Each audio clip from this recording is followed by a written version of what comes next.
So, ladies and gentlemen, I welcome you all to the Q2 and H1 FY23 post earnings conference call of Mac Power CNC Machines Limited.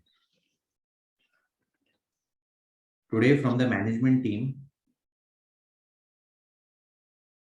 we have with us Mr. Rupesh Mehta, Chairman and Managing Director, Mr. Rajnikant Raja, Chief Financial Officer, Mr.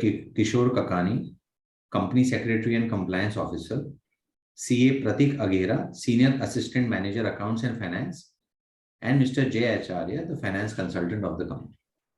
As a disclaimer, I would like to inform all of you that this call may contain forward-looking statements, and these forward-looking statements may involve risks and uncertainties. Also, this is a reminder that this call is being recorded.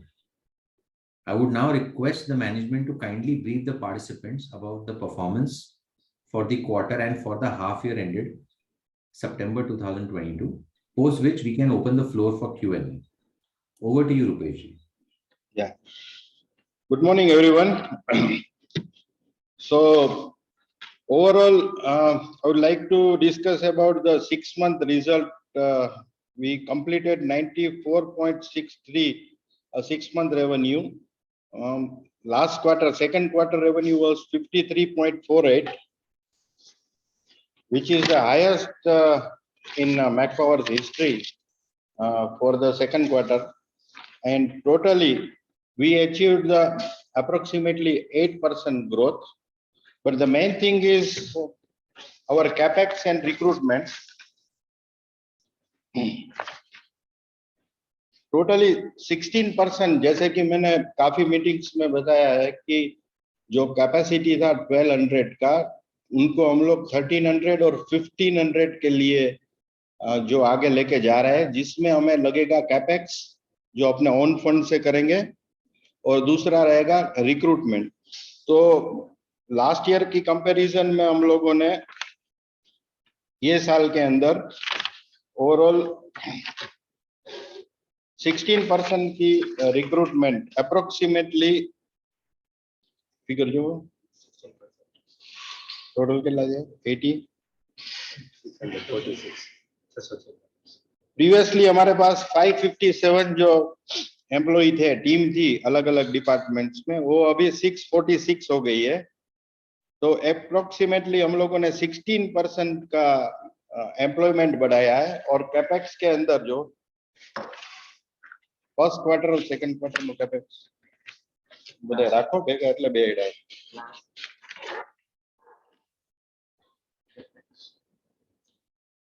So we have spent totally 8 crores in the first half towards capex. 8 crore in first half। तो ये capex हमने डाला है, जिसमें कुछ machinery है, जिसमें हमने एक नया अचीवमेंट लिया है। वो पैटर्न शॉप है। जो हम लोग पहले पैटर्न्स जो होते हैं मशीन्स को डिजाइन करने के बाद उसका जो एक प्रोसेस है कास्टिंग निकालने का, उसकी जो पैटर्न्स है वो आउटसोर्सिंग हो रही थी, वो अब इन हाउस कर रहे हैं। दूसरा, हमने एक रिक्रूटमेंट में एक नया डिवीजन स्टार्ट किया है, जिसका 2 मंथ से रिक्रूटमेंट हुआ है और अभी हम प्रेजेंटेशन बना के कस्टमर के साथ मीटिंग कर रहे हैं। वो है ऑटोमेशंस का, जिसमें हम रोबोटिक और गैंट्री ये मशीन्स जो है वो पूरा कंप्यूटराइज है। उसके बाद एक रिक्वायरमेंट आता है टीयर 1 टीयर 2 में कि no man's machines they required, तो उनके लिए हमने एक रोबोट और ऑटोमेशन डिवीजन स्टार्ट किया है, जिसकी रिक्रूटमेंट स्टार्ट कर ली है और एक सीनियर पर्सन भी आ गया है। तो विद इन शॉर्ट टाइम हम लोग फर्स्ट ऑर्डर फॉर ऑटोमेशन, अब मशीन भी हम लोग ऑटोमेशन के साथ में देंगे। दूसरा, हमने एक रिसर्च एंड डेवलपमेंट टीम ने, जैसे कि आपको पता है, हम लोग Nexa through higher end product को फोकस कर रहे हैं। तो उसमें हम लोगों ने टर्निंग के बाद वीएमसी वर्टिकल मशीनिंग सेंटर उसको फोकस किया, काफी अच्छा एवरेज उसका रहा। उसके बाद हम लोगों ने अभी वीटीएल, रिसेंटली हम लोगों ने एक वीटीएल 800 का ऑर्डर रिसीव किया, जो सबसे बड़ा मशीन रहेगा वीटीएल सीरीज का। और वीटीएल 500 अभी एक बन रहा है। तो हर महीने 1 और 2 मशीन्स, एक थर्ड मॉडल जो हमने डेवलप किया उसका ऑर्डर्स आ रहा है। उसके बाद HMC को हम फोकस करेंगे अभी, और उसके लिए एक पूरा कॉर्पोरेट सेलिंग और हायर एंड प्रोडक्ट सेलिंग के अंदर एक सीनियर पर्सन्स को हम इंट्रोड्यूस कर रहे हैं, अभी शॉर्ट टाइम में रिक्रूट करेंगे। और अभी हमने एक नया अचीवमेंट जो लिया है वो डबल कॉलम मशीनिंग सेंटर, जो इंडिया में 1 या 2 प्लेयर अभी तक बनाता है, जो 1.25 करोड़ से स्टार्ट होता है। वो 2 मीटर का, 3 मीटर का और 4 मीटर का मशीन्स होता है। ये मशीन्स भी हमने अभी डिजाइन कंप्लीट कर लिया है, और एक मशीन हम लोग अभी प्रोडक्शन के लिए लेके आ रहे हैं।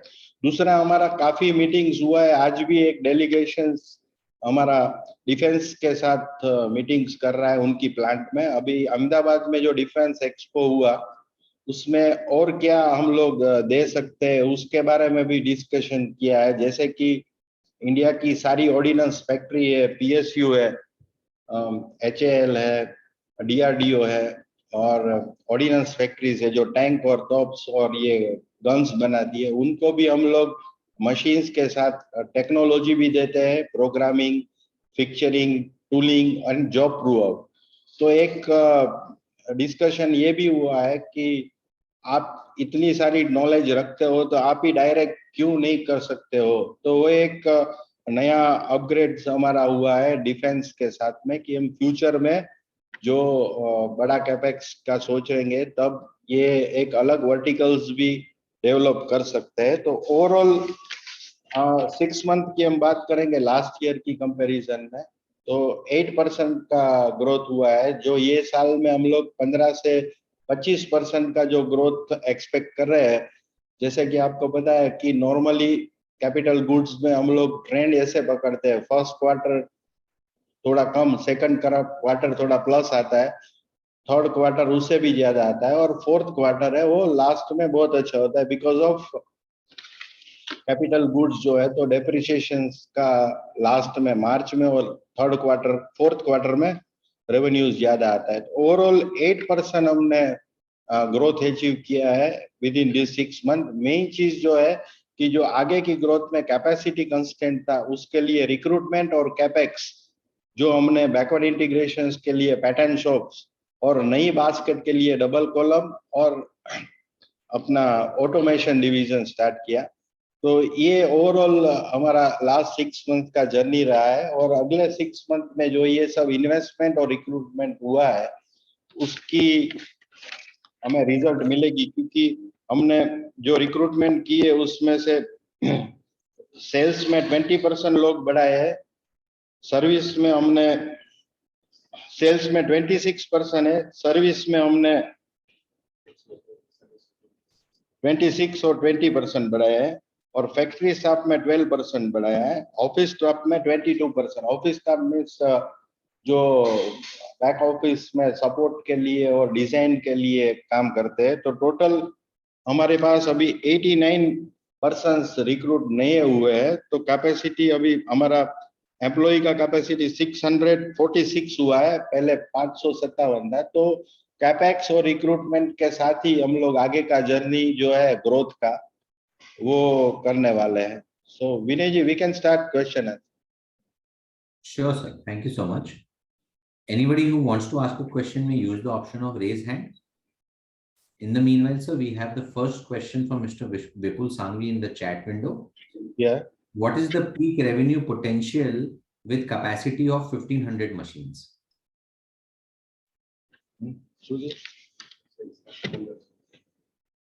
1500 मशीन्स क्या, मैं समझा नहीं Vinay ji, what is the exact? Sir, उनका पूछने का मतलब है कि जब आप 1500 मशीन के कैपेसिटी पे पहुंच जाएंगे तब आप कितना रेवेन्यू कर सकते हैं। सो एवरेज प्राइस जो अभी आ रहा है आज की डेट में, अगर हम देखेंगे तो 2019-20 के अंदर एवरेज प्राइस था 16 to 17 लाख, और जो हमने Nexa through higher end product का जो सेल्स बढ़ाया और प्रोडक्शन भी बढ़ाया, तो अभी का एवरेज प्राइस जो आ रहा है हमारा वो 20 लाख आ रहा है। और अभी नेक्स्ट लेवल पे हम लोग VTL, HMC और डबल कॉलम और ऑटोमेशन पे फोकस करेंगे, तो एवरेज प्राइस भी बढ़ेगा। लेकिन अभी आज का एग्जिस्टिंग में 20 लाख का एवरेज प्राइस आ रहा है, तो 1500 पे हम लोग 300 करोड़ का अचीव कर सकते हैं minimum. We'll take the questions from Arvind, who has switched on his camera. Arvind, you can go ahead. Rupesh भाई नमस्कार। हाँ जी नमस्कार सर। रुपेश भाई अपना 754 का बैलेंस ऑर्डर है अभी पेंडिंग जी। मैं ये पूछना चाह रहा हूँ इसमें से कितना रिपीट कस्टमर के लिए है और कितना न्यू एक्विजिशन है? एवरेज टोटल में नहीं होगा मेरे पास, लेकिन हम लोग हर मंथ में जो डाटा निकालते हैं उसमें हमने एक अलग एक्सेल बनाया है कि रिपीट ऑर्डर कितना आ रहा है। तो अप्रोक्सीमेटली अपने पास जो एग्जिस्टिंग कस्टमरों का जो ऑर्डर आ रहा है वो 50-55% के आसपास आ रहा है, जो मैक पावर के साथ 10 साल पहले 5 साल पहले या अभी रिसेंटली जुड़े हुए हैं। तो ऑलमोस्ट हाफ ऑर्डर्स है वो रिपीट ऑर्डर्स। ठीक है। दूसरा क्वेश्चन ये है कि जो हम नया ग्रोथ प्लान कर रहे हैं इसमें हम लोग देखिए कस्टमर करने का दो एक्विजिशन करने का तरीका, या तो हम अपने कॉम्पिटिटर का शेयर ले लेते हैं, we eat into their share, और we create our own market. तो हम लोगों का फोकस क्या है? Are we getting the new clients from, जो भी नया हम कह रहे हैं, आपने 50% बोला कि हम अपने एग्जिस्टिंग कस्टमर से ले रहे हैं, 50% हम लोग नया लेके आ रहे हैं। तो जो नया है वो नई मार्केट से है कि they were using somebody else's machine and now they have started buying from us? उसमें भी जो 15 to 20% है, हम लोग उसको फर्स्ट टाइम यूजर्स बोलते हैं, जो पहली बार खरीद रहा है।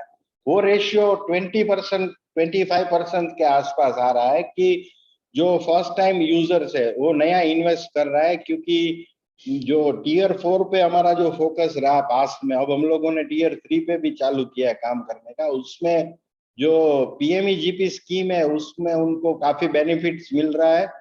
50 लाख तक का उनको लोन मिल रहा है और 15 से लेके 35% का सब्सिडी मिल रहा है, और ऑलमोस्ट इंटरेस्ट फ्री लोन है, क्योंकि 7 to 8% इंटरेस्ट रिएम्बर्स हो रहा है और जीएसटी भी 100%। तो नए जो फर्स्ट टाइम यूजर्स है उस पे 15 to 20% के आसपास का ऑर्डर बुकिंग में हमें मिल रहा है, और बाकी का जो है वो कॉम्पिटिटरों का जो यूजर्स है उससे हम ले रहे हैं। स्ट्रेटेजी में ये है कि अभी भी अगर हम लोग जो प्रोडक्ट बास्केट रखते हैं, टर्निंग मशीन्स है, वीएमसी है, वीटीएल है, एचएमसी है, ऑटोमेशन और डबल कॉलम अभी हम लेके आ रहे हैं, उसमें हमने ज्यादातर जो टोटल बास्केट की हम बात करेंगे उसकी मार्केट की जो कंजप्शन है value wise and number of machine wise, उसमें हमारे पास जो डाटा है उसमें हम लोग इंडिया में जितने सीएनसी बनते हैं जो सेगमेंट हम बनाते हैं उसमें 4.5% का हमारा मार्केट शेयर है। तो बहुत ही गैप पड़ा है हमारा और कॉम्पिटिटरों के बीच में। हम उनका मार्केट शेयर इजीली ले सकते हैं, क्योंकि मार्केट शेयर लेने के लिए पहला जो था हमें डिलीवरी इंप्रूव करना था, वो हमने किया। दूसरा था कि आपके फीचर्स जो है प्रोडक्ट में वो कॉम्पिटिटरों से कुछ अलग होने चाहिए, जैसे कि वो लोग रोलर गाइडवेज जो आता है मशीन्स में, लीनियर मोशंस जो आता है वो स्टैंडर्ड आता है, और रोलर गाइडवेज आता है वो एक्स्ट्रा चार्जेस पे आता है। हमने एक अच्छा डील करके ताइवानीज कंपनी से रोलर गाइडवेज काफी अच्छी बल्क क्वांटिटी में सेम प्राइस में लिए, तो हम लोग roller guideways as a standard features दे रहे हैं, जिससे कि कस्टमर को पता है कि रिजिडिटी बढ़ जाएगी।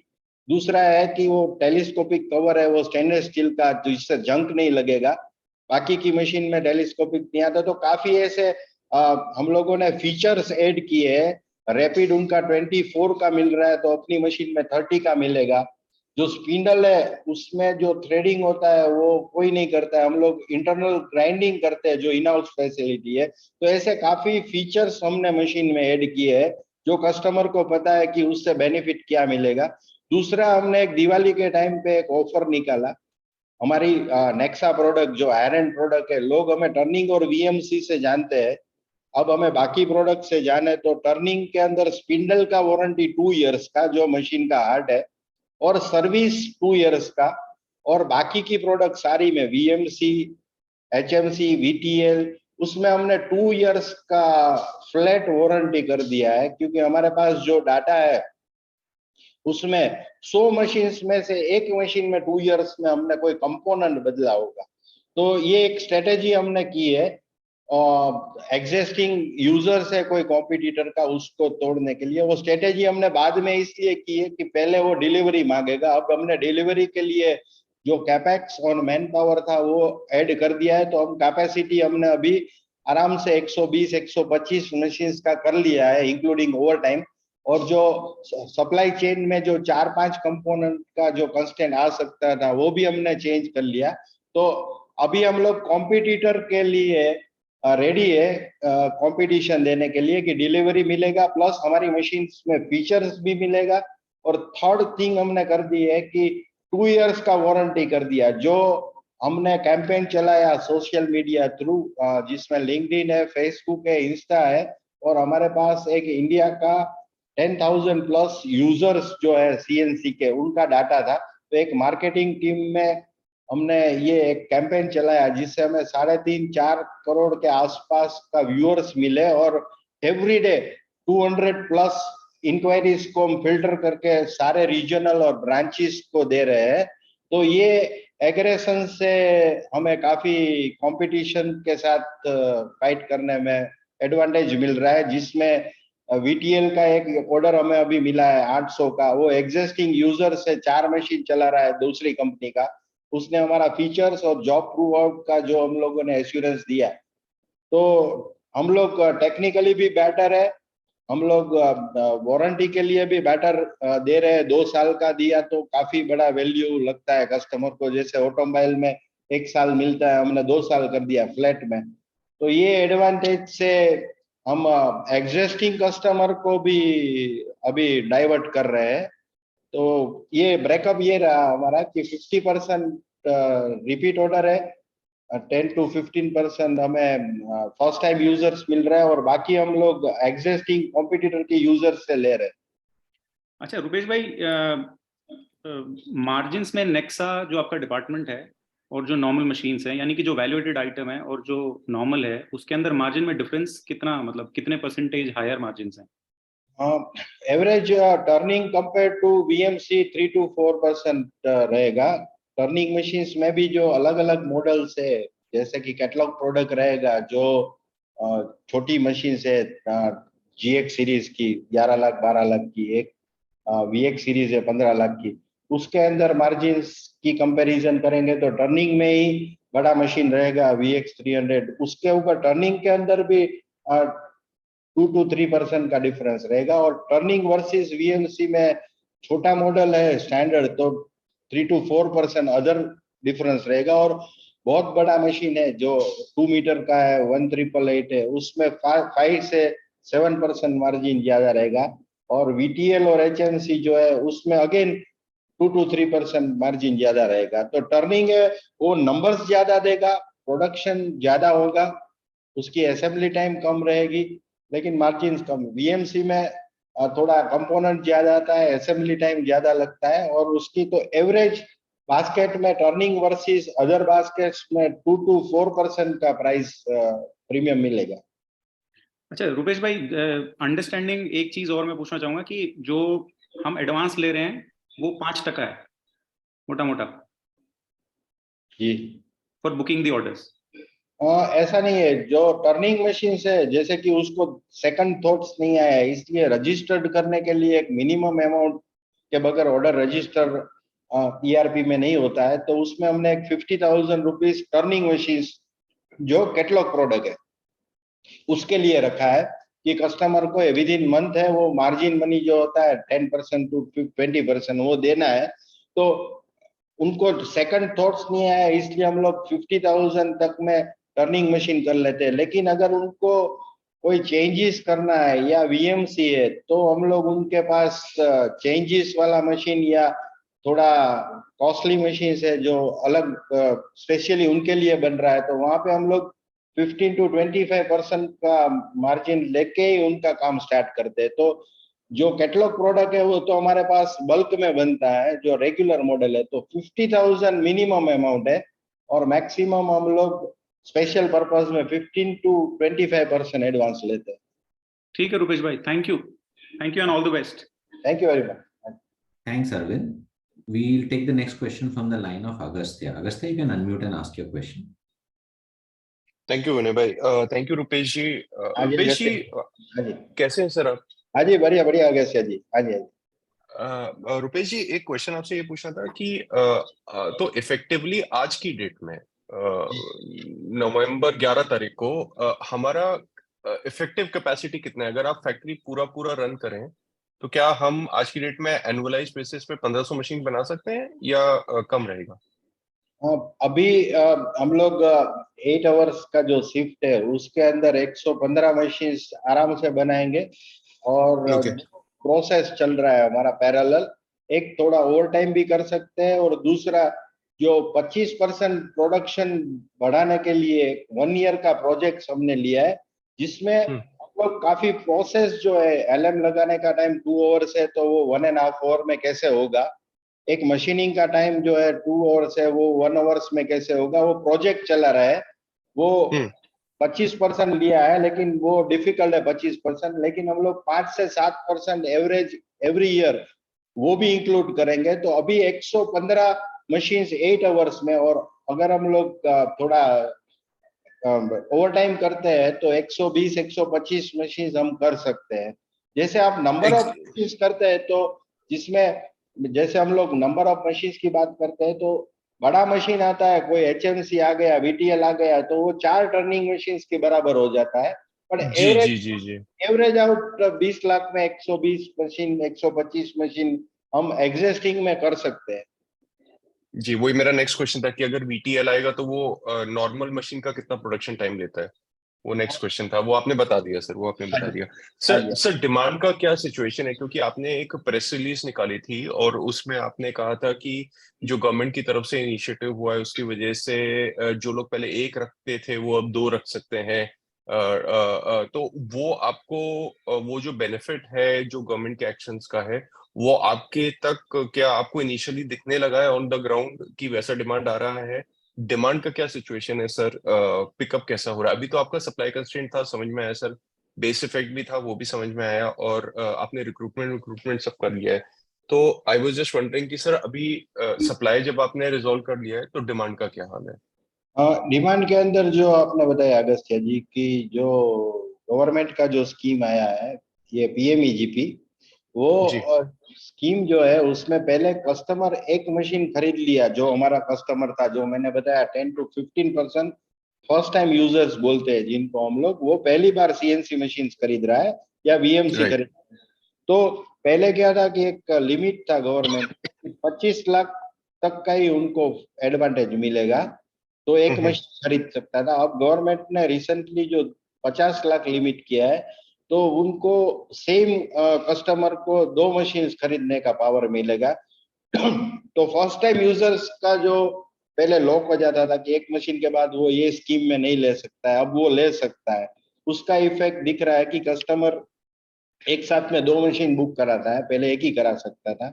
और डिमांड की अगर बात करेंगे हम लोग तो ओवरऑल जो इंडिया ने लास्ट ईयर, हम लोग मान रहे हैं कि 32 to 36,000 मशीन जो बनाए थे सीएनसी जो सेगमेंट में हमें, उसके अंदर ये साल में जो ग्रोथ पकड़ा है इंडिया का, वो 12 to 15% का पकड़ा है इंडियन मशीन टूल्स इंडस्ट्रीज ने, कि इतना हम लोग ग्रोथ करेंगे। लेकिन अपने लिए सेगमेंट का ग्रोथ आता है कि नहीं आता है, हम लोग तो बहुत दूर बैठे हैं।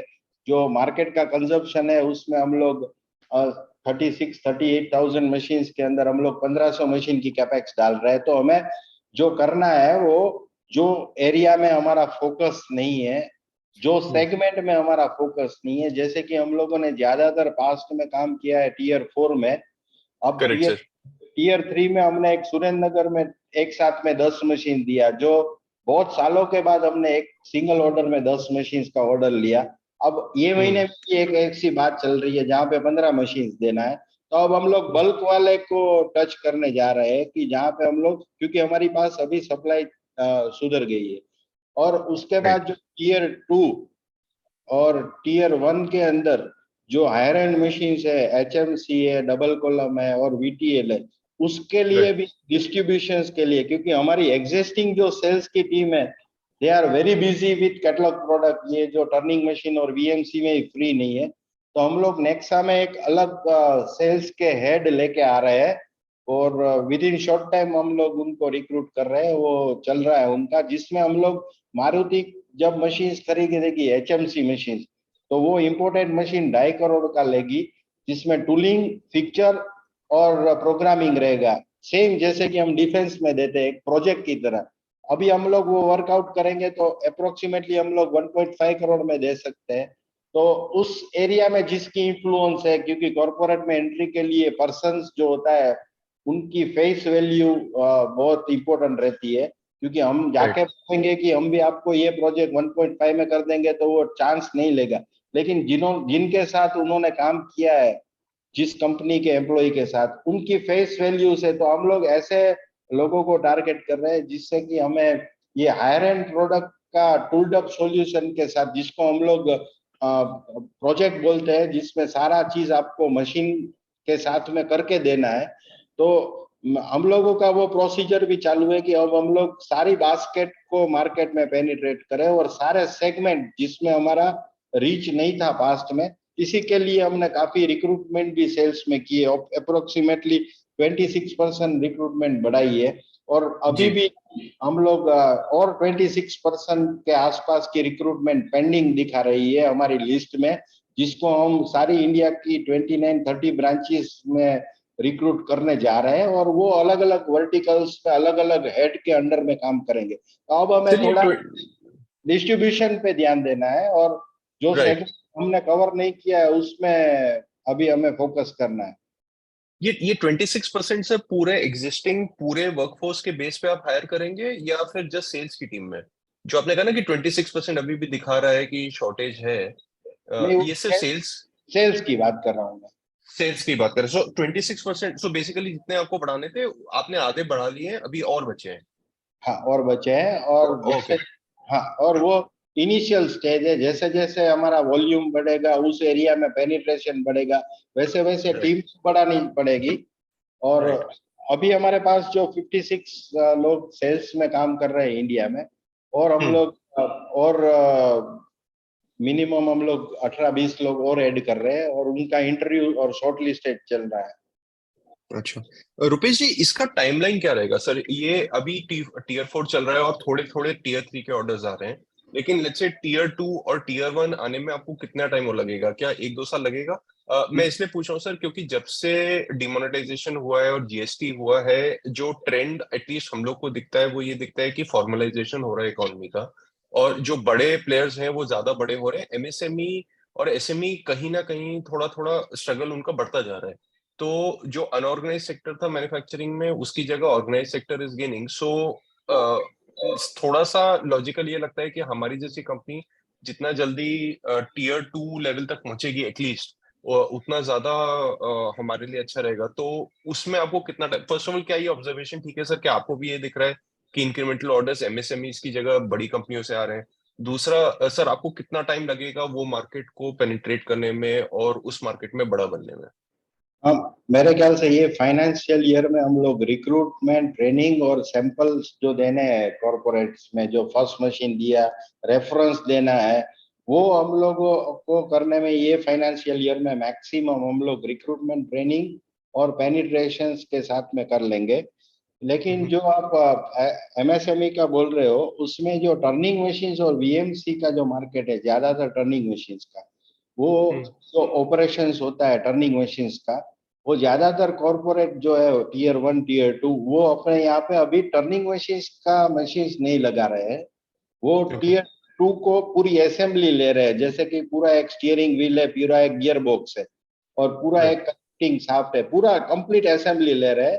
तो टीयर कभी जो नॉर्मल ऑपरेशंस होता है, बेसिक रिक्वायरमेंट है टर्निंग मशीन्स जो बहुत ही ज्यादा बिकती है, वो कभी नहीं लेंगे। उनको मशीन चाहिए, हायर एंड मशीन चाहिए टूल्ड अप सॉल्यूशन के साथ, वो जो फाइनल ऑपरेशन है उसके साथ। तो टर्निंग मशीन्स का ऑपरेशन तो टीयर 4 में, 3 में हमेशा रहेगा। जो जॉब वर्क करता है टीयर 2 के लिए, तो टीयर 1 और 2 में हमारा फोकस रहेगा ऑटोमेशन का।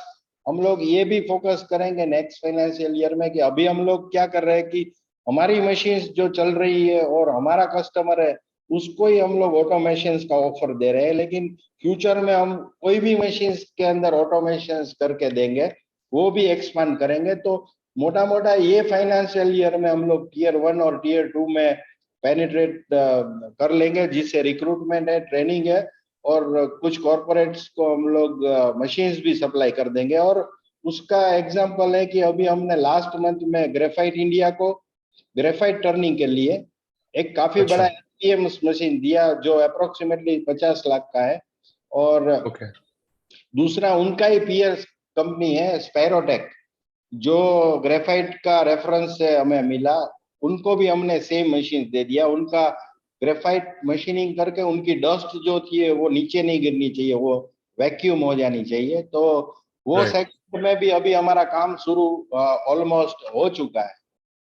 Right sir, last two questions. एक क्वेश्चन, जो गवर्नमेंट साइड के ऑर्डर्स थे, डिफेंस साइड के और यूनिवर्सिटीज के जो ऑर्डर्स मिलते थे, आईटीआईस के ऑर्डर्स मिलते थे, वहां पर क्या सिचुएशन है? और दूसरा क्वेश्चन, जो रॉ मटेरियल प्राइसेस थे, चाहे स्टील का प्राइस हो, चाहे कंट्रोल पैनल्स का प्राइस हो, कंपोनेंट्स का प्राइस हो, वहां पर क्या ट्रेंड दिख रहा है? क्या थोड़ा सा करेक्शन हुआ है सर रॉ मटेरियल प्राइसेस में? यही दो मेरे क्वेश्चंस थे सर फाइनली। पहला क्वेश्चन आपका क्या था? डिफेंस का? सर, जो हाँ डिफेंस और government sector, sir defence specifically नहीं बोलूंगा, लेकिन सारे हाँ। गवर्नमेंट से रिलेटेड ऑर्डर्स जो हैं वहां पर ट्रैक्शन कैसा है अभी? और दूसरा क्वेश्चन, रॉ मटेरियल प्राइसेस का क्या सीन है? पहले क्वार्टर में जो दिखा था गवर्नमेंट के अंदर, आपने देखा होगा कि जो गवर्नमेंट की जो डिफेंस यूनिट थी वो पहले कलकत्ता में सेंट्रल बोर्ड के थ्रू कंट्रोल होती थी, और बजटिंग और फाइनेंस है वो कलकत्ता से डिफेंस बोर्ड से आता था। अब ये लोगों को राइट प्राइवेटाइजेशन का जो बात चला, एक 4-5 डिफेंस कंपनियों को एक साथ में मर्ज कर दिया और पीएसयू की तरह उनको अभी वर्क करना है, जिसमें उनको पहले जीएसटी का 5% का बेनिफिट मिलता था एग्जाम्शन, वो भी निकाल दिया। तो फर्स्ट क्वार्टर में डिफेंस का एरिया में टेंडर्स आना कम हुआ था, लेकिन सेकंड क्वार्टर में उन लोगों का टेंडर्स एक साथ में फ्लोट हो रहा है। और पहले क्या था कि डिफेंस के टेंडर है वो लोग पहले अपनी वेबसाइट से निकालते थे डिफेंस की। अब सारे टेंडर्स जो गवर्नमेंट ने जो रूल्स बनाया जी, उसमें एक ही पोर्टल है उसके लिए जी। वो जैम में आ गया। अब जेम में आ गया, राइट। जैम में एक फायदा ये हुआ है कि उनका जो वैलिडिटी है टेंडर का, वो 90 डेज के अंदर वो एग्जीक्यूट हो जाना चाहिए, टेंडर का रियलाइजेशन हो जाना चाहिए। पहले क्या होता जी। था कि एक एक साल तक डिफेंस का वेबसाइट पे वो टेंडर पड़ा है और खुलता ही नहीं है। तो हम्म। डिफेंस के अंदर और जेम के आने के बाद काफी अच्छा। और एजुकेशन का एज यूजुअल मेरे ख्याल से हम लोग फर्स्ट और सेकंड रैंक में है, जो सारी इंडिया की एजुकेशन की ऑर्डर विन कर रहा है, क्योंकि we have some special features ऐसे सॉफ्टवेयर, और स्टूडेंट के लिए हमारे पास स्टिमुलेटर का भी काम है। हम काफी एजुकेशन सेक्टर में अब मशीन्स के सिवा स्टिमुलेटर भी देते हैं, जहाँ पे वो लोग ट्रेनिंग करवाते हैं। तो टेंडर का बिजनेस एज यूजुअल जो लास्ट ईयर का था उसे ओवरऑल थोड़ा प्लस में रहेगा, लेकिन रियलाइजेशन जो है वो जी। फास्ट हो रही है compare to last year. Right. And sir, raw material prices? Raw material की प्राइस में स्मूथनेस आया है, प्राइस थोड़ा करेक्शन भी हुआ है। और जो प्राइस के अंदर जो कस्टमर को भी एक जो हमारे यूजर्स है उनको अनसर्टेनिटी थी कि क्या प्राइस पे बेचे, तो एक स्टेबिलिटी आई है। और सप्लाई चेन में भी इतना प्रॉब्लम नहीं है। दो रीजन से गवर्नमेंट ने जब से पिगैन और जो हमारी स्टील की जो एक्सपोर्ट के अंदर 15% का ड्यूटी लगा दिया है, तो उसके जी। बाद हमारे इंडिया में जो रॉ मटेरियल था वो इतना एक्सेस हो गया है। तो अभी इंटरनल कंपटीशन की वजह से जो सीआरसी का प्राइस एक टाइम पे हमने 90 प्लस में पे किया था वो 68 हो गया है। तो राइट। प्राइस स्टेबल हुआ है और सप्लाई चेन भी स्टेबल हुई है। तो सर, ये जो बेनिफिट्स रहेंगे रॉ मटेरियल प्राइस कम होने के, वो आप पास ऑन करेंगे या आपके मार्जिन्स नेट नेट इंप्रूव होंगे? प्राइसिंग नहीं, पावर तो आपकी काफी अच्छी रही है ना सर? हाँ मार्जिन्स में हम लोगों का इम्प्रूवमेंट दिखेगा, लेकिन केस टू केस बेसिस में सबको पता है, कॉम्पिटिटर को भी हमें भी, कि हमारी रॉ जी। मटेरियल की प्राइस कम हुई है तो हमारा 2% कम हुआ है। तो निगोशिएशन में ऑर्डर लेने के लिए वो पास ऑन भी करना पड़ेगा और कहीं पे आपको वो प्रीमियम भी मिलेगा। Overall right. फिक्स प्राइस पे लोग काम नहीं करते हैं, हम लोग भी जी। फिक्स प्राइस पे नहीं करते हैं, क्योंकि वो करना तो पॉसिबल नहीं होगा, क्योंकि 4-5 लोग जो कंपटीशन में, तो कैपिटल गुड्स है तो जैसे एक कार नहीं देखता है कस्टमर, 3 कार की ट्रायल लेगा, कंपैरिजन बनाएगा, फीचर बनाएगा, तो तीनों को इनवाइट करेगा। तो वो टाइम पे हम लोगों ने एक अच्छा सा एक बनाया है कि जो रीजनल हेड रहेगा हमारा, महाराष्ट्र का जो रीजनल हेड है वो पुणे लोकेट करता है टेक सेंटर पे, तो सारे महाराष्ट्र का उनको हमारी प्राइस लिस्ट के ऊपर प्लस लेके आना है या 0-0 करना है। तो मुंबई से उसने 1% माइनस में लिया, कोल्हापुर से कोई बड़ा मशीन था तो 2% प्लस में लिया। तो हम लोग रीजन का एवरेज आउट और नेशनल का एवरेज आउट करते हैं, तो हमें हमारी जो इंडिया की प्राइस जो है उसकी एवरेज आउट मिल जानी चाहिए। तो हमें नंबर्स चाहिए इस बार राइट। मार्जिन से ज्यादा, तो हम मार्जिन्स पे फोकस नहीं करेंगे, हम नंबर्स पे ज्यादा फोकस करेंगे कि हमारी जो कैपेसिटी बढ़ी है उसका यूटिलाइजेशन हो जाए। जी sir, thank you very much Rupesh ji, all the best sir. आपसे क्वेश्चंस के बहुत अच्छे आंसर्स मिलते हैं sir. Thank you very much sir, all the best. Thank you. Thanks, Agastya. We'll take the next question from Sumesh. Sumesh, you may unmute and ask. Hi sir, can you hello, hear me sir?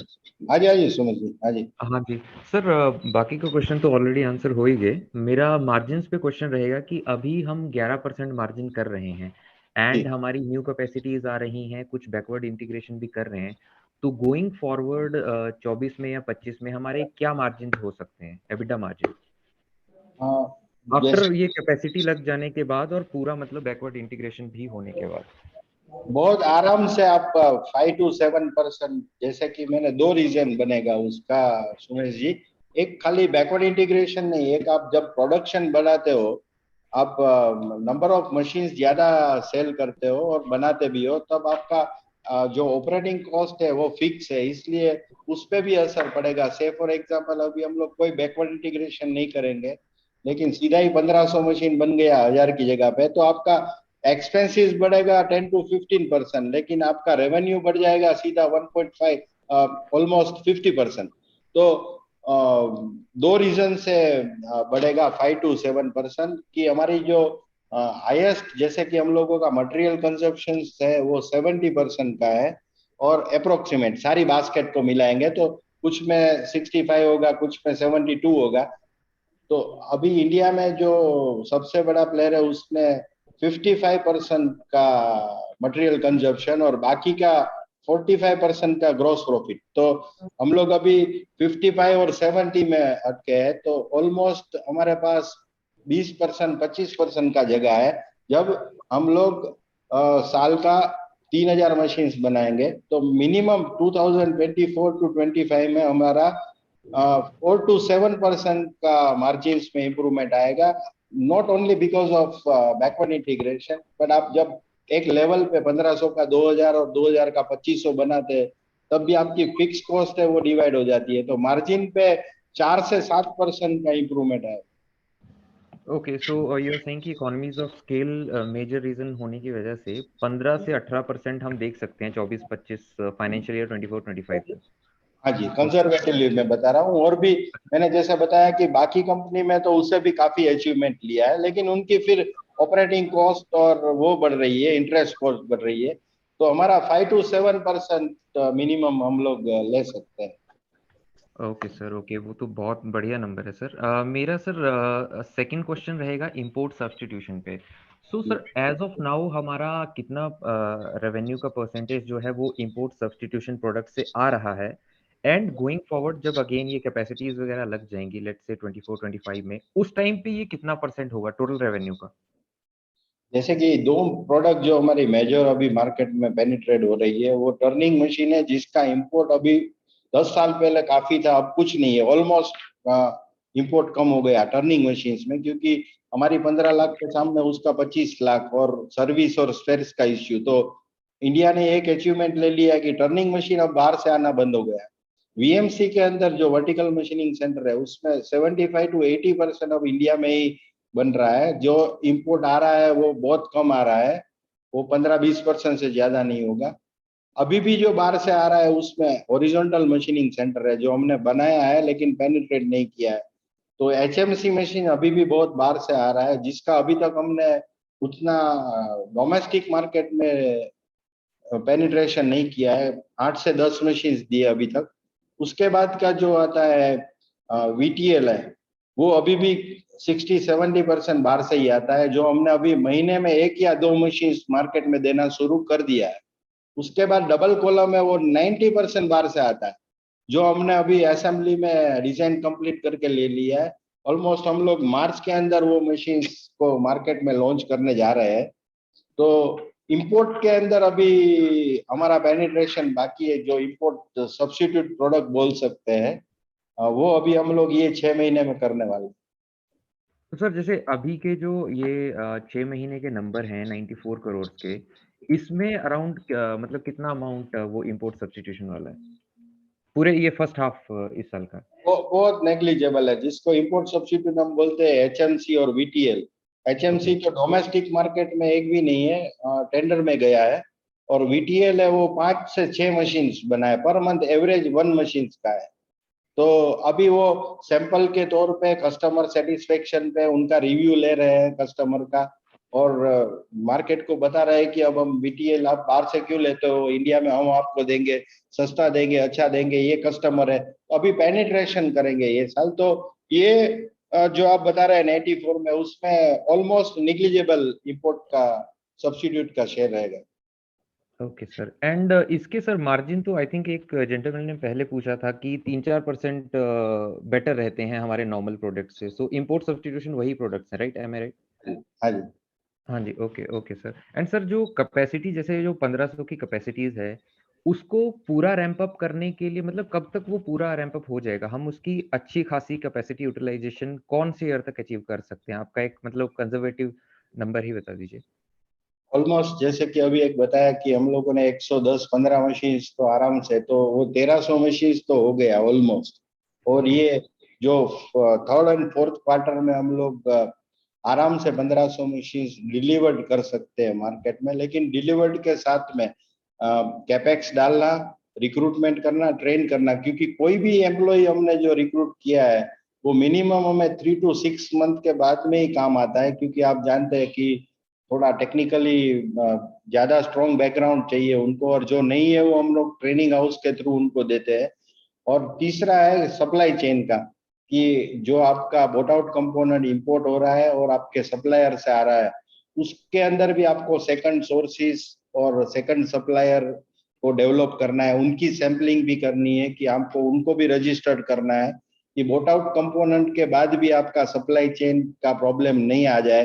अपने man power रख लिया, training दे दी, capex डाल दिया, लेकिन कुछ component है वो आपको बाहर से ही लेना है, वो सारी कम्युनिटी बाहर से ही लेती है, उसमें उनकी अगर डिलीवरी की कंस्टेंट है तो 2 लोगों से लेना।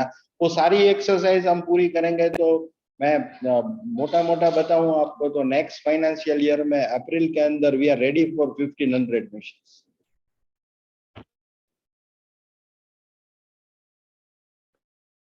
Hello sir, I think we lost him. Sir, इसी के रिलेटेड एक ओ, क्वेश्चन है जो मिस्टर विपुल सांघवी ने चैट पे पूछा है कि assuming that you will reach 1500 machines by next year itself, what is the next level of expansion being planned? आगे के expansion का आपका क्या प्लान है सर?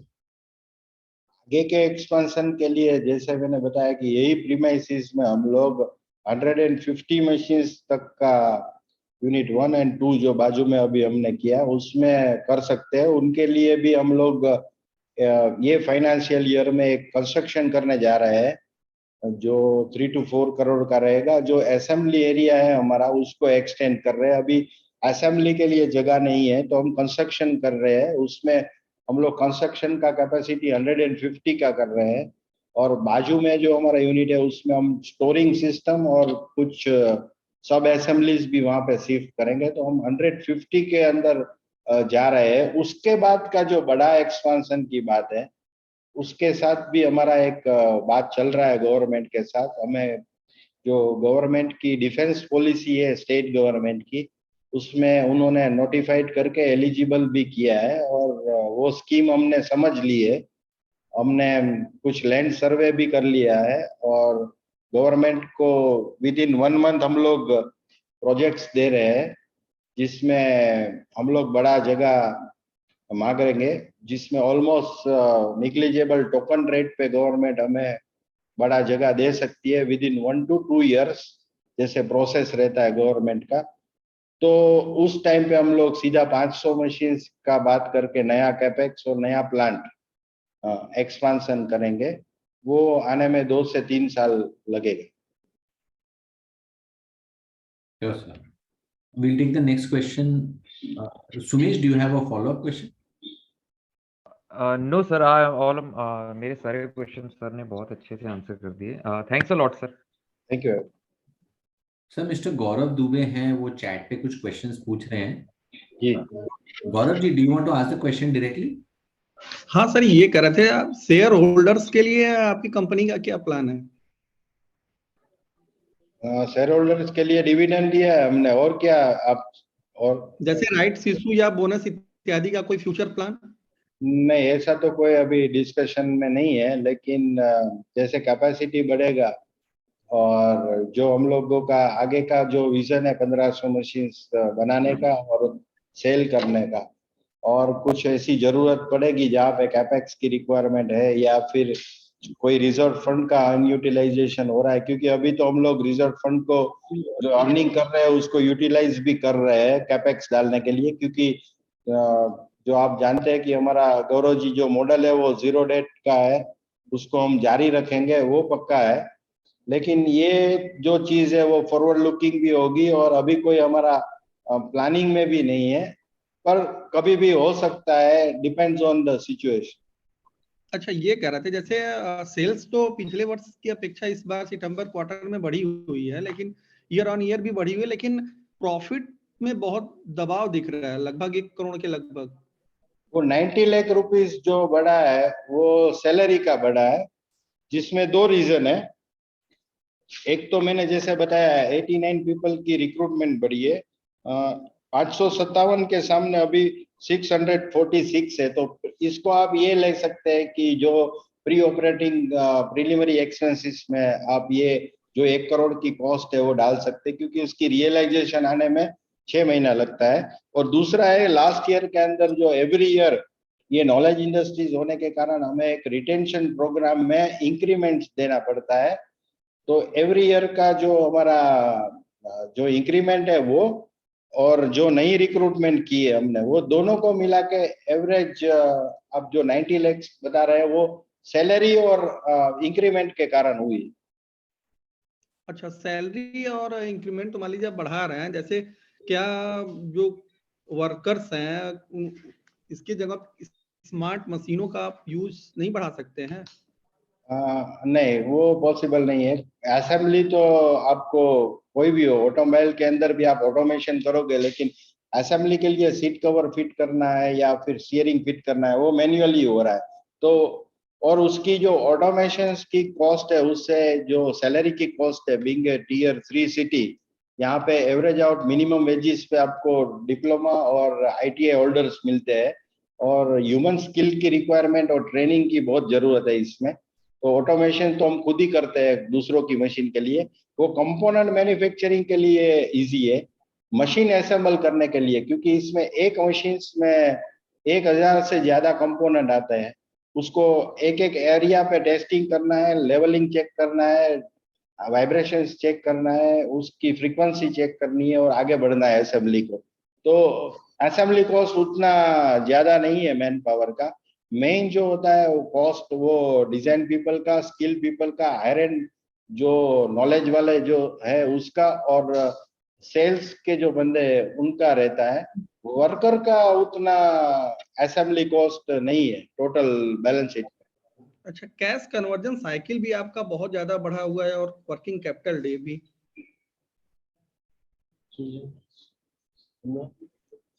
वर्क क्या रिपीट करेंगे जरा क्वेश्चन को? कैश कन्वर्जन साइकिल और वर्किंग कैपिटल डे, ये मतलब 26 से बढ़कर के 60 हो गया है, जबकि पहले 59, 104, 26 ऐसे था, घटते जा रहा था, अचानक से इसमें जंप आउट हो गया। उसके बाद कैश कन्वर्जन साइकिल भी देख रहे हैं अचानक से बढ़ गया है।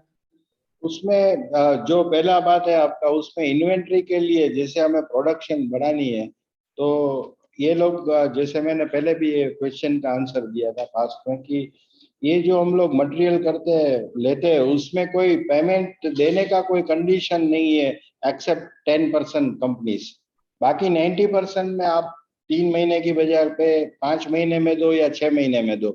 तो इन लोगों को मजा आता है कि आप 3 की जगह पे एक साथ में 10 ले लो, आपका ट्रांसपोर्ट कॉस्ट बचेगा। और दूसरा जो हम प्रोडक्शन को जंप आउट कर रहे हैं उसके लिए हमारे पास, क्योंकि हम लोग 16,000 कंपोनेंट की इन्वेंट्री मेंटेन करते हैं, कोई भी एक कंपोनेंट के कारण अगर प्रोडक्शन रुक गया, और इतने सारे मॉडल्स और वेरिएंट है हमारे पास, तो कोई भी प्रोडक्शन लाइन में अटके नहीं। इसलिए परचेस के अंदर हमने कभी इन्वेंट्री कंट्रोल करने का प्लानिंग किया ही नहीं है। वो तब करना है जब आपके पास काम कम है, रिसेशन है, या फिर आपको आगे का ग्रोथ बहुत ज्यादा नहीं करना है। तो वो भी एक कारण है कि इन्वेंट्री बढ़ा है हमारा, और अभी भी बढ़ सकता है, क्योंकि हमें जितना माल मिल जाए उतना माल हम लोग लेंगे कि हमें मिनिमम मैक्सिमम लेवल पे कभी काम नहीं करना पड़े। कैश साइकिल्स का क्या क्वेश्चन था?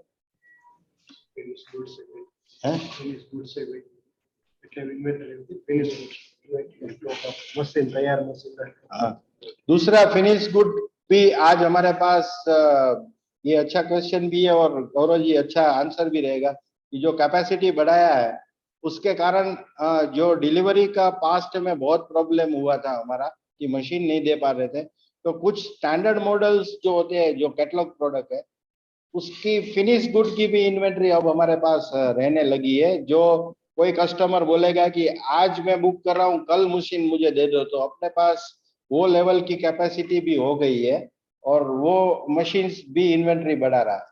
अच्छा, एक लास्ट क्वेश्चन है, इसे थोड़ा मतलब डीपली लीजिएगा कि क्या कंपनी ऐसा तो नहीं ना कर रही है कि लोगों को उधारी में मशीन दे रही है और इसे अपने रिजल्ट इत्यादि में शो नहीं कर रही है, जिससे मतलब फ्यूचर में चल के दिक्कतें आ जाए? हाँ, देखेंगे आप तो ज्यादातर जो मशीनें होती है, मैंने बहुत पहले भी बोला था कि एडवांस लेने के बाद ही ऑर्डर बुक होता है। ऑर्डर विदाउट एडवांस कोई भी ऑर्डर नहीं होता है। दूसरा, डोमेस्टिक मार्केट में एक्सेप्शनल केस में गवर्नमेंट टेंडर बिजनेस, उसमें उनका टर्म्स एंड कंडीशन ही है कि मशीन अनलोड होने के बाद, ट्रायल देने के बाद और ओके का सर्टिफिकेट देने के बाद पेमेंट आता है। वो 60 डेज से लेके 120 डेज हो सकता है। लेकिन डोमेस्टिक मार्केट में पूरा पैसा 100% पेमेंट लेने के बगैर कोई भी मशीन हम नहीं देते। एक्सेप्शनल केस में कोई फाइनेंस या कोई बैंक हमें एक लेटर देती है, क्योंकि हमें भी अपना टारगेट पूरा करना है। मशीन पड़ा है, पेमेंट नहीं आया है, क्योंकि 99% जो पेमेंट आता है हमें, वो पीएसयू बैंक, ये अपना फाइनेंस इंस्टीट्यूट से या फिर बैंक से आता है, क्योंकि इसमें उनको सब्सिडी और लोन मिलता है। लोन के साथ इंटरेस्ट सब्सिडी भी मिलती है। तो क्रेडिट सिस्टम अपने पास है नहीं, लेकिन कोई इंस्टीट्यूट ने या फिर कोई बैंक ने हमें एक लेटर दिया है कि आप इनको मशीन सप्लाई करते, हम लोग आपको 30 डेज में, 15 डेज में, 20 डेज में पेमेंट देंगे। उस केस में हम लोग क्रेडिट पे मशीन देते हैं। और दूसरा, अपना डिस्ट्रीब्यूटर जो है, चैनल पार्टनर से 4 या 5, जिसका 10% का बिजनेस है, उनको भी हम लोग देते हैं 30 डेज टू 60 डेज में कि आप मशीन मंगाओ हमसे और आप कस्टमर को बेचो। उस टाइम पे वहां पे क्रेडिट होता है। थर्ड होता है कुछ एक्सेप्शनल केस में लेस देन 0.5% कस्टमर पे, जो हमारा 10-15 मशीन चला रहा है, उसको हम लोग कुछ 15-20 दिन, 1 महीने के लिए देते हैं। ऑलमोस्ट 99% हमारी मशीनें जो है वो पेमेंट आने के बाद ही डिस्पैच होती। Okay, thank you. Thank you, Mr. Dubey. We'll take a follow-up question from Arvind. Rupesh भाई, हाँ जी अरविंद भाई। आपसे बात हुआ तो आपने कहा कि 20-25% कुछ एडवांस। मैं गौरव जी के क्वेश्चंस को आगे ऐड करूं कि अगर हम लोग क्रेडिट पे देते तो हमारा टॉप लाइन रेवेन्यू बढ़ जाता, क्योंकि मेरे पास कुछ स्टैंडर्ड मशीन्स के पेंडिंग ऑर्डर भी बहुत पड़ा है और मशीन भी पड़ा है। अगर मैं उसको मशीन भेज दूं और बैंक पेमेंट बाद में ले लो तो ये टॉप लाइन बढ़ जाएगा। लेकिन कभी भी कैपिटल गुड्स में हम लोगों का एक स्लोगन है कि क्रेडिट पे दिया तो मशीन में फिर वो प्रॉब्लम शुरू हो जाएगी। तो क्रेडिट सिस्टम है ही नहीं। आज मशीन भी है, ऑर्डर भी है, लेकिन उनकी लोन प्रोसेस जो है वो कंप्लीट नहीं हुई है, या फिर उनका कंस्ट्रक्शन है, इलेक्ट्रिसिटी कंप्लीट नहीं हुई है। तो पेमेंट आने के बाद ही मशीन देने के कारण हम लोगों का बिजनेस अच्छी तरह से, और कभी भी हमें कैश क्रंच नहीं आया है और ना हमें फाइनेंस लेने की जरूरत पड़ी है। तो मशीन भी पड़ा है, ऑर्डर भी है, लेकिन पेमेंट नहीं आया है। हाँ जी। अच्छा रुपेश भाई, जो हम लोग बात कर रहे थे कि एडवांस आप कह रहे थे 15 से 20% आता है अपने पास। वो स्पेशल पर्पस मशीन में, अदरवाइज अगस्त्य जी जो स्टैंडर्ड मशीन है GX100 है, VX300 है, वो कैटलॉग प्रोडक्ट है। उसके अंदर 50,000 मिनिमम अमाउंट पे ऑर्डर रजिस्टर्ड हो जाएगा। जैसे वीएमसी VTL और टर्निंग सेंटर सब में मैं देख रहा हूँ तो मोटा मोटा 5-6% एडवांस आपने रजिस्टर किया हुआ, एडवांस रिसीव्ड अगेंस्ट ऑर्डर। जैसे 83 के अगेंस्ट में 4 करोड़ आया है, 46 करोड़ के अगेंस्ट में 2 करोड़ आया है, 75 लाख के अगेंस्ट में 4 करोड़ 50 लाख आया है। तो ये मोटा मोटा 5% की कैटेगरी में ही है सारा का सारा। ओके, तो 50,000 हम लोग टर्निंग में लेंगे, और बाकी का जो है मैंने जैसे बताया कि स्पेशल पर्पस मशीन आएगा, उसके बाद ही 15 से 25%। तो ये VMC और VTL वाला जो आपका है स्पेशल पर्पस में हम लोग नहीं मानते हैं इसको। नहीं, BMC में जो 4 मॉडल है, 800 का, 500, 800, 900 और 1100, वो हर महीने का 25-30 मशीन बनता है। एक एक मॉडल 10 मशीन का पड़ा है, 15 मशीन का।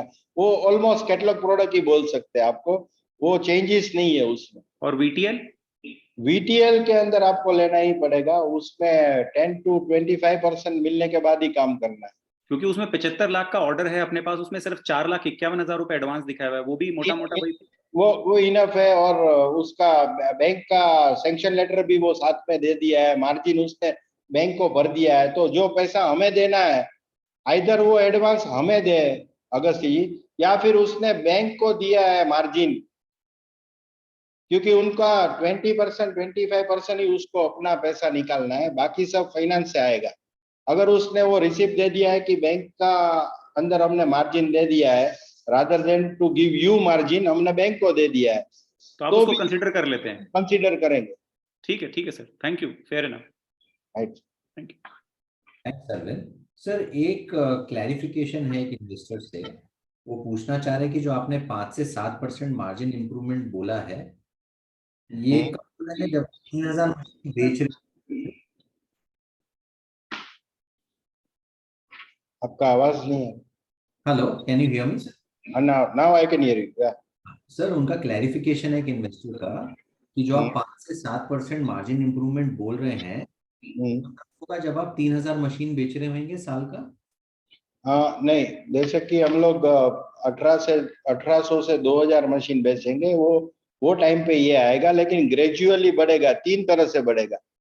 एक तो जो हायर एंड प्रोडक्ट है, HMC, डबल कॉलम और VTL, जिसमें मार्जिन ज्यादा है, उस कारण से बढ़ेगा। एक आपका फिक्स कॉस्ट ज्यादा है। अभी आपका जैसे नंबर ऑफ मशीन्स बढ़ेगा, जैसे कि अभी हमने लास्ट ईयर के अंदर 1000 मशीन्स पे से फॉर एग्जांपल 8% का मार्जिन लिया, तो 1200 मशीन्स पे हमें 8.5-9% मिलेगा, क्योंकि आप 20% प्रोडक्शन बढ़ाएंगे तो उतना आपका ऑपरेटिंग कॉस्ट नहीं बढ़ेगा।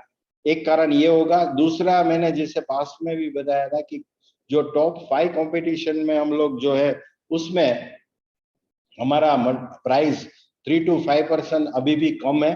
तो फ्यूचर में हम लोगों का प्रोडक्शन बढ़ेगा, डिलीवरी बढ़ेगा, और ये तो हम लोग सेल्स प्राइस भी थोड़ी बढ़ा सकते हैं। तीसरा जो है कि आप प्रोडक्शन बढ़ाओगे तो जो फिक्स कॉस्ट का बात था, तो ये 2-3 रीजंस है। और एक चौथा है कि जहाँ पे गवर्नमेंट का बिजनेस है, टेंडर बिजनेस, जिसमें हमारा अभी जो भरा हुआ टेंडर है वो 90 to 100 करोड़ का है, और अभी फास्ट खुल रहे हैं। अगर वो टेंडर के अंदर कोई मशीन लगता है तो उसमें भी मार्जिन ज्यादा रहता है। तो प्रोडक्शन बढ़ाना, हायर एंड प्रोडक्ट जो है उसका पेनिट्रेशन करना, सेल्स प्राइस थोड़ी बढ़ाना क्योंकि कंपटीशन से कम है आपका, और प्रोडक्शन एंड प्रोडक्टिविटी बढ़ाना। तो ये 4-5 फैक्टर से हम लोग 1800 से 2000 मशीन की कैपेसिटी पे आराम से ये लेवल पे पहुंच सकते हैं। एंड उस लेवल पे धीरे धीरे हमारा मार्जिन इंप्रूवमेंट आएगा सर। जी जी। We'll take a question from Prolin Nandu. Yeah, hi, Rupesh ji. Thank you for taking my question. Yeah. I hope I'm audible. Yeah, you are very clear on it. Yeah. Great. So, Rupesh ji, मेरा ये question था कि जब भी हम अपने peers के साथ कंपैरिजन किया, जिनका आपने बोला कि cost of material is close to 55%, क्या हमने ये भी स्टडी किया है कि उनका बैकवर्ड इंटीग्रेशन किस लेवल तक है, और क्या जो ये मार्जिन का डिफरेंस है, क्या ये बैकवर्ड इंटीग्रेशन की वजह से आ रहा है? और also the second point that I wanted to ask you, जब भी हम टीयर 1 टीयर 2 कस्टमर की तरफ हम ज्यादा फोकस कर रहे हैं, उनको पेनिट्रेट करने का कोशिश कर रहे हैं, तो क्या आपको लग रहा है कि हमको थोड़ा बहुत और इन्वेस्टमेंट बैकवर्ड इंटीग्रेशन भी करना होगा? जैसे क्या हमको फ्यूचर में फाउंड्री वगैरह पे केपेक्स करना पड़ेगा? एनी आपको कुछ इस पे कमेंट करना है सर? ये जो आप बता रहा हूँ मैं 55% का, उसका रीजन 2 रीजन से करना पड़ेगा कि सप्लाई चेन मिलेगा ही नहीं। कुछ कंपोनेंट जैसे कि हम लोग पाउडर कोटिंग करते हैं इन हाउस 11 टैंक प्रोसेस से करते हैं, जो मेरे एरिया में आसपास में कहीं पे भी जॉब वर्क के लिए अवेलेबल नहीं है। Only 3 tank and 5 tank available है, जिससे कि पाउडर और कोटिंग निकल जाएगा। तो कुछ बैकवर्ड इंटीग्रेशन का मतलब 3 तरह से होगा। एक तो आपकी जो रिक्वायरमेंट है क्वालिटी की, वो आपके आसपास नहीं मिलेगी। एक रीजन ये भी हो सकता है क्योंकि पाउडर कोटिंग का जो कॉस्ट है, वो अगर मैं जॉब वर्क कराता हूँ उससे मुझे मेरा कॉस्ट आता है कुछ 5,000 4,000 रुपया एक मशीन पे ज्यादा आ रहा है, लेकिन जो क्वालिटी है वो वर्ल्ड क्लास मुझे मिल रही है, इसलिए मुझे बैकवर्ड इंटीग्रेशन करना पड़ा। दूसरा करना पड़ता है सप्लाई चेन के कारण, कि अभी आप एक टरेट जो है, वो टर्निंग मशीन का कंपोनेंट है, वो आप बोट आउट ले रहे हो, वो आपको हर महीने 200 पीस मिल जाएगा, लेकिन उसके बाद उसकी खुद की कैपेसिटी नहीं है और इंडिया में सेकंड सप्लायर भी नहीं है, इंपोर्ट करोगे कॉस्ट नहीं बैठेगा। उस स्टेज पे जहाँ पे सप्लाई चेन का प्रॉब्लम आएगा, उस में आपकी कॉस्ट तो सिमिलर रहेगी यार, माइनर रिड्यूस होगी, तब भी आपको बनानी पड़ेगी। और तीसरा है कि आप बैकवर्ड इंटीग्रेशन करो जहां पे आपको कॉस्ट भी बचेगी, ट्रांसपोर्टेशन का कॉस्ट भी बचेगा, रिजेक्शन भी बचेगा और रिवर्क भी बचेगा। तो हम 3 फेज में हमेशा ये बैकवर्ड इंटीग्रेशन का सोचेंगे। और जो आपने बताया 55% पे जो काम कर रहा है मटेरियल का, उसके पास सारा जो पॉसिबल है बैकवर्ड इंटीग्रेशन में वो उन्होंने किया है, जिसमें फाउंड्री भी है और सारा चीज उन्होंने, एटीसी भी है, स्पिंडल भी है, वीटीएल का, वीएमसी का, उसके बाद टरेड भी है। तो यस, उनके पास सारी बैकवर्ड इंटीग्रेशन है। उसमें रीजन ये भी है उनकी रिक्वायरमेंट की क्वालिटी, उनकी रिक्वायरमेंट पे टाइमली उनको मटेरियल मिले, रिजेक्शन रिवर्क कम हो और कॉस्ट भी रिडक्शन हो। तो ये 3 फैक्टर है बैकवर्ड इंटीग्रेशन के। और जो कर रहे हैं टॉप 5, एक लेवल पे जब मैक पावर भी 300 मशीन के ऊपर की बात करेगा, तब उनको कंपलसरी ये तीनों फैक्टर को ध्यान में रखते हुए ऑलमोस्ट सारा बैकवर्ड इंटीग्रेशन करना पड़ेगा।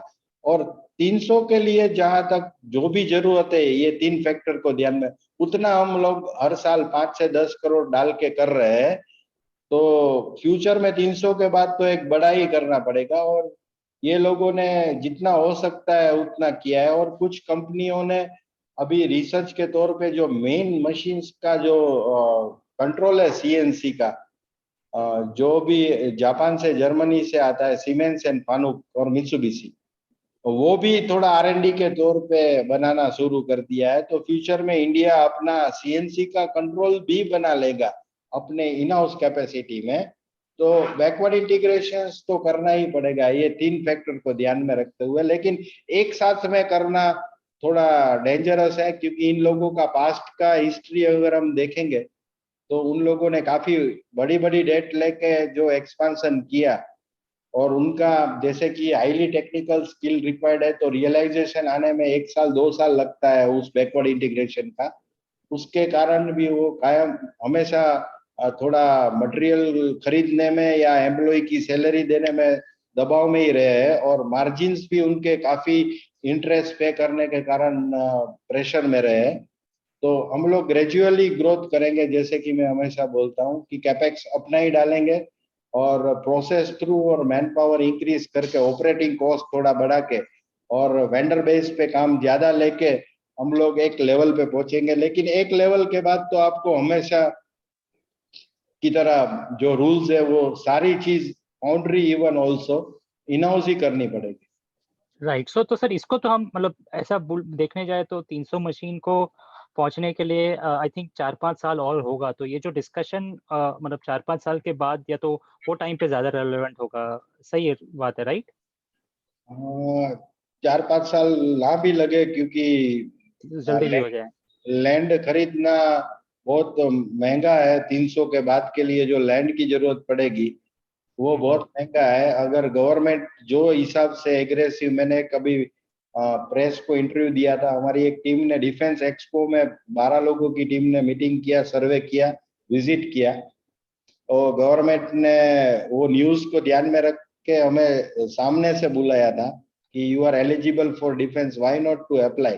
तो जो इस हिसाब से गवर्नमेंट काम कर रही है यहाँ की, क्योंकि यहाँ के जो डिस्ट्रिक्ट है उनके मामलतदार और कलेक्टर हमें जगह दिखाने के लिए रोज दिन में एक बार फोन करते हैं कि ये जगह देख लो, ये जगह देख लो, यहाँ पे पानी है, यहाँ पे बिजली है, यहाँ पे कनेक्शन भी है, आपको इजीली मैन पावर भी मिल जाएगा। तो जो एग्रेशन देख रहा हूँ उसमें 5 साल तो नहीं लगेगा गवर्नमेंट को जगह देने में।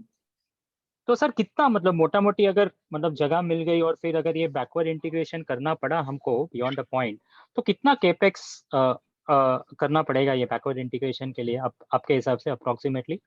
एक साथ में पूरा करना तो एक ही साल में कंप्लीट नहीं होगा, लेकिन ग्रेजुअल फेज में कर सकते हैं। 2 इयर्स और 3 इयर्स में जगह तो हम बड़ा ही मांगेंगे। अगले 10 साल का जो इंडिया का और ये सेगमेंट का ग्रोथ है उसको ध्यान में रखते हुए कि हमें बार बार जगह लेनी नहीं पड़े ये प्रोजेक्ट में। लेकिन हम लोग कंस्ट्रक्शन और जो कैपेसिटी है वो ग्रेजुअली ही इंक्रीज करेंगे उस जगह पे। उसमें हमें 100 से 200 करोड़ के बीच का 3 फेज में रिक्वायरमेंट आएगा। ठीक है, बढ़िया बढ़िया। Rupesh ji, that's it. Thanks a lot and all the best sir. Thank you. Thanks, Prolin. We'll take the next question from Amay Devstali. Rupesh ji, am I audible? या हाँ जी, ऑडिबल है सर। Thank you sir. पहले तो आपने सारे क्वेश्चन इतने अच्छे से आंसर किए, काफी वहीं पे क्लैरिफिकेशंस हो गए। एक और सवाल जो था वो आपकी जो कैपेसिटी है 1500 तक टारगेट है ना टू रीच?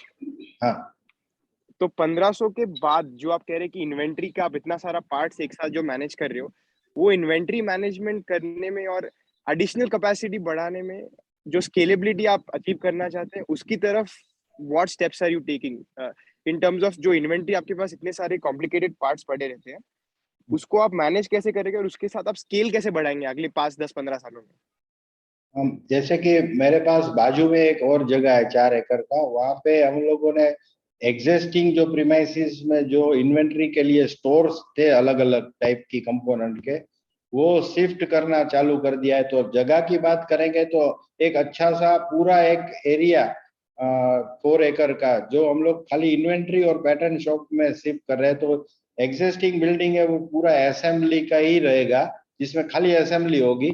और बाजू में एडजॉइनिंग में एक जगह है, वहां पे हम लोग स्टोर शिफ्ट कर रहे हैं और उसमें कैटेगरी वाइज स्टोरिंग सिस्टम है और उसका रैकिंग सिस्टम है और ईआरपी हमारा ऑलमोस्ट 99% इंस्टॉल हो चुका है। अभी हम लोग पूरा इन्वेंट्री ईआरपी के थ्रू ही कर रहे हैं। और अभी हमने एक सिस्टम बनाया है जिसमें क्यूएमएस की टीम को भी हायर किया है। अब क्वालिटी मैनेजमेंट सिस्टम से वो भी ऑलमोस्ट 90% 2 ऑडिट हो चुका है। तो हमारे पास जो इन्वेंट्री है उसके साथ में हमें चाहिए थोड़ा असेंबली के लिए जगह, तो उस जगह को भी हम लोग कंस्ट्रक्शन में ले रहे हैं, क्योंकि जहाँ पे हमने स्टोर निकाले वहां पे हम लोग अभी असेंबली के लिए नया कंस्ट्रक्शन करेंगे, क्रेन्स डालेंगे। उसके बाद कुछ कंपोनेंट के लिए बैकवर्ड इंटीग्रेशन में 2-3 मशीनें खरीदनी है, वो खरीदेंगे। और सप्लाई चेन में टॉप 10 कंपोनेंट अभी भी चैलेंज दे रहे हैं 125 मशीन्स के लिए भी, उनके साथ मीटिंग करके या सेकंड वेंडर को डेवलप करके हम लोग आगे बढ़ रहे हैं। और इन्वेंट्री जो अभी पड़ी है, भले एक कंपोनेंट मेरे पास आया है उसकी यूटिलाइजेशन मैंने 5 महीने के बाद की है, लेकिन उनका पैसा मुझे नहीं देना है, क्योंकि वो सप्लायर को मजा आता है आप रेगुलर मेरे से खरीदो बल्क में खरीदो, ट्रांसपोर्ट कॉस्ट भी बचे और वारंटी भी उसकी जिस दिन से मैक पावर का सेल बिल बनेगा उस दिन से शुरू होगी, वो भी कंडीशन हमारी होती है। तो प्रिवेंट करने में, वारंटी को कोई कंफ्यूजन में डालने में या फिर उनको पेमेंट करने में मुझे कोई प्रॉब्लम नहीं होता है। तो काफी सप्लायर को जो भी भेजना है भेज दे, जो हमारी परचेज ऑर्डर के अगेंस्ट में, हम लोग उसको शेड्यूल ऑर्डर बोलते हैं। हमने 3 मंथ का 6 मंथ का शेड्यूल ऑर्डर दिया है। कुछ सप्लायर है वो 3 मंथ्स का माल एक साथ भेज देता है, तो भले भेजे, हमारे पास उतना टेंशन कम हो गया। अगर हम लोग बैलेंस इन्वेंट्री करने जाएंगे, जस्ट इन टाइम करने जाएंगे, तो बहुत बड़ा सेटबैक प्रोडक्शन में आएगा। ऐसा भी होता था पास्ट में कि क्योंकि आपके पास वेरिएंट बहुत है, टर्निंग में 64 टाइप के मॉडल, वीएमसी में 30 टाइप के मॉडल और काफी बड़ा उसमें वेरिएंट है। तो आपको ये पता नहीं है कि कौन से सेगमेंट से, कौन से एरिया से, कौन सी मॉडल की बहुत ज्यादा ऑर्डर्स आ जाएगी। अगर ये एजम्पशन हम प्रॉपर कर सकते हैं तभी जस्ट इन टाइम इन्वेंट्री कर सकते हैं। तो जस्ट इन टाइम का ट्रेंड है वो मेरी टाइप की इंडस्ट्रीज के लिए उतना वायबल मुझे नहीं लगता है होगा। तो इन्वेंट्री है वो मेरे लिए हमेशा गेम चेंजिंग ही रहेगी। ठीक है sir, thank you so much for the answer. Thank you. Thank you. Thanks, Amay. We'll take the next question from the line of Sumesh. ऐसी कर। Sumesh, you can go ahead and ask your question. हाँ जी सुमेश जी। Sumesh, I think there is some problem in your line.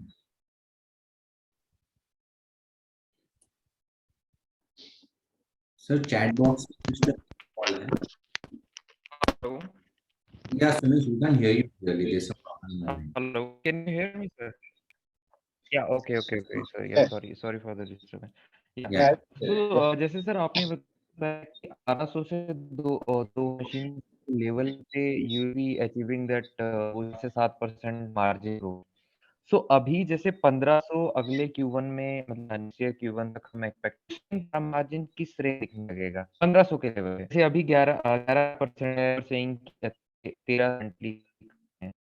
उसमें दो चीज रहेगी, margin आपका improvement रहेगा 2% 3% के आसपास, लेकिन आपका प्री ऑपरेटिंग और प्रीलिमिनरी कॉस्ट भी बढ़ेगा क्योंकि आपको 1500 पे रुकना नहीं है, आपको 2000 करना है। उस टाइम पे आप नई रिक्रूटमेंट करोगे, नई वहां पे आप इन्वेस्टमेंट भी करोगे, मार्केटिंग के लिए आप एक्सपेंस करोगे क्योंकि अभी एग्जीबिशन में पार्टिसिपेट नहीं कर रहे हम लोग। जब आपको बड़ा बनना है, बड़ा मशीन देना है, तो बड़े बड़े एग्जीबिशनों का भी कॉस्ट बढ़ेगा आपका, लेकिन आपका मार्जिन्स बढ़ेगा, उसके सामने एक्सपेंसेस भी बढ़ेगा दो तरह से, एक तो मार्केटिंग का और एक आप जो सेल्स के लिए, सर्विस के लिए और प्रोडक्शन के लिए जो रिक्रूटमेंट करोगे वो इमीडिएट काम नहीं आती है। तो प्री ऑपरेटिंग प्रीलिमिनरी एक्सपेंसेस के लिए फिर भी 1500 मशीन पे 1 to 2% नेट इफेक्ट प्लस में मिलेगा। Okay sir, okay, thank you sir, thanks a lot. Thank you. Thanks, Sumesh. Sir एक क्वेश्चन है चैट में फ्रॉम मिस्टर दिगांत। FY 23 एंड 24 के लिए आप क्या रेवेन्यू और मार्जिन्स टारगेट कर? टारगेट तो हमेशा जैसे कि हम लोग We can avoid giving direct numbers as targets. Thank you.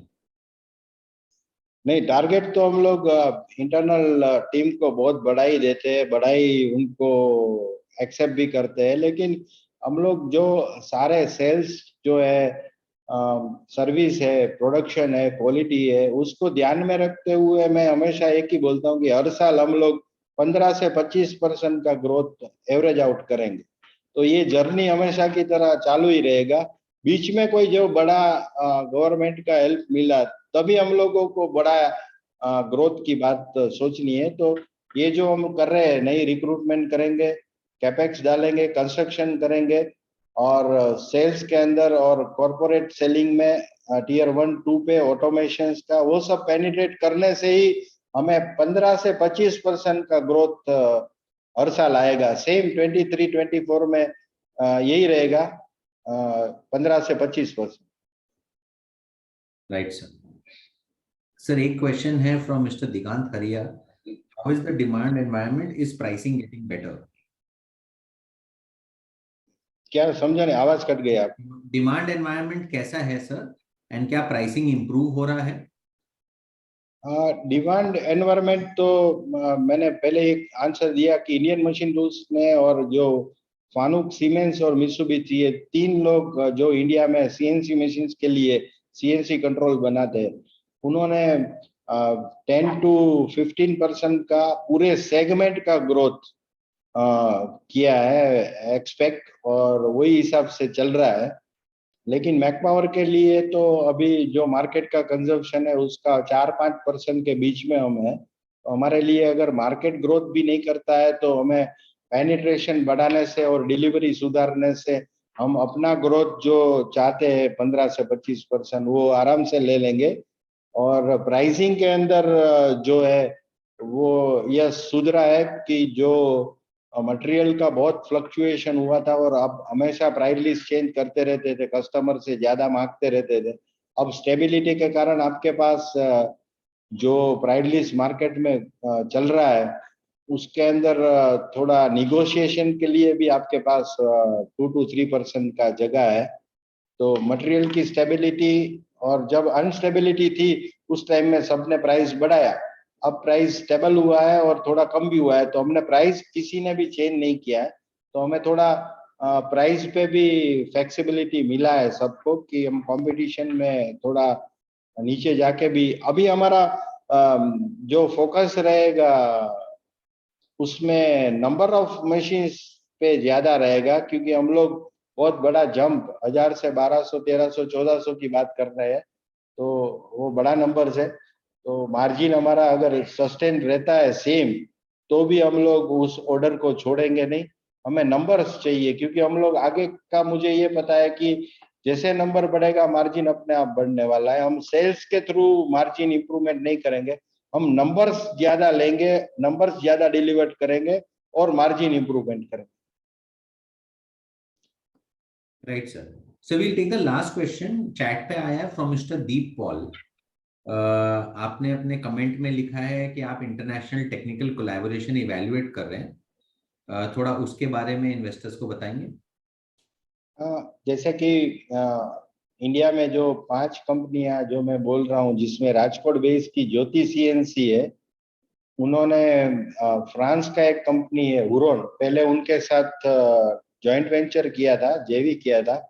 फिर ज्योति सीएनसी ने फ्रांस का वो हुरोन कंपनी है वो टेक ओवर कर लिया। और LMW लक्ष्मी मशीन्स है, उसने भी पास्ट में एक टेक्नोलॉजी के लिए जॉइंट वेंचर किया था। उसके बाद उन्होंने अभी डेकल एंड माहो के लिए एक प्रोडक्शन लाइन बनाई है। तो डेकल एंड माहो जो वर्ल्ड की लार्जेस्ट कंपनी बोल सकते हैं, टॉप 3 में, उसके लिए एक प्रोडक्ट का प्रोडक्शन इन हाउस कर रहे हैं, उसका भी उनके साथ जेवी है। BFW जो है उसका माटेक जर्मनी के टेक ओवर है, वो भी उनके लिए काम कर रही है। तो इंडिया में अभी कोई बहुत सारी कंपनी तो है नहीं, इसमें सिंगल डिजिट के प्लेयर है। तो काफी प्रपोजल्स ऐसे आते हैं हमारे लिए प्रोडक्शन बनाना, हमारी प्रोडक्ट इंडिया में आप बनाओ और एशिया पैसिफिक में हम उनके डिस्ट्रीब्यूशन करेंगे और आपकी प्रोडक्ट को भी करेंगे। और दूसरा, साथ में मिलके बड़ा करते हैं। ऐसी प्रपोजल्स आती रहती है, उसको हम लोग अभी उतना एंटरटेन नहीं कर पा रहे हैं और नहीं करेंगे, क्योंकि हम लोगों का कैपेसिटी और वो लेवल पे जाने के लिए अभी हमें 2 साल की जर्नी है। लेकिन यस, वहां पे हम लोग बड़ा कुछ ऐसा मिलेगा तो कर सकते हैं कभी भी।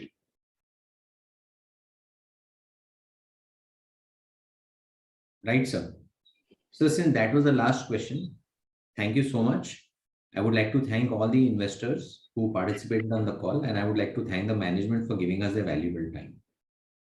Thank you very much everyone. और जो हमने अभी तक बोला है 2 साल में वो डिलीवर करेंगे। और जो ये जेवी की आप बात, तो अभी क्वेश्चन निकला था, उसमें काफी यूरोप और यूएस बेस्ड जो कंपनियां हैं जिनके पास टेक्नोलॉजी है नेक्स्ट जनरेशन की, जो अभी भी 50% इंपोर्ट हो रहा है, उस टेक्नोलॉजी है उसके पास। वर्ल्ड वाइड उनके पास डिस्ट्रीब्यूशंस भी है। और उनका काफी लोगों का जो चाइना में प्लांट था वो शिफ्ट करके इंडिया में उनको आना है, लेकिन सारी कंपनियां जो है एक्सेप्ट 2 और 3 कंपनी, वो सारी एक दूसरे के साथ जेवी में जुड़ी हुई है। तो उनके लिए बाहर की कंपनी 100 है और यहाँ की इंडिया की 2 कंपनी बची है जिसको जेवी बाकी है। तो ये अपॉर्चुनिटी भी आ रही है, और वो अगर हमारा एक्सपांशन का प्लान होता है तो ये न्यूज़ भी हम साथ में ही दे सकते हैं, right? Okay, thank you very much sir. Right, sir. Thank you Yes, so much. very much. Thank you for participating on this call. Thank you.